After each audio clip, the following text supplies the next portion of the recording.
Nema budućnosti, znajte to.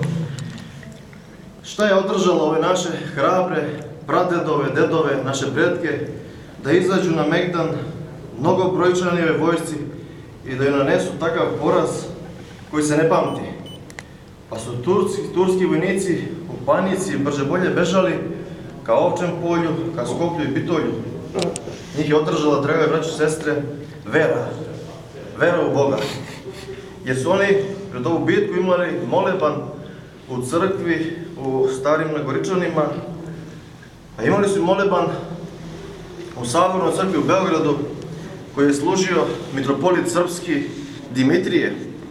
U njegovoj se besedi jasno vidi da vojska iz centralne Srbije, koja je krenula da pomogne ovde, jeste u stvari da pomogne istom narodu.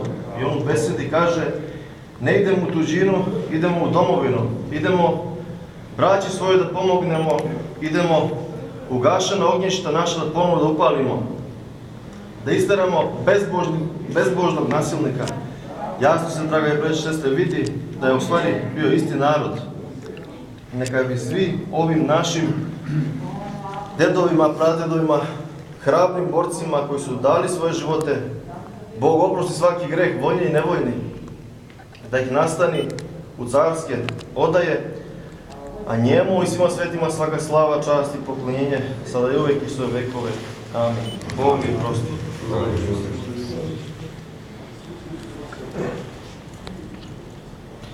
Možete. Sve će biti gore.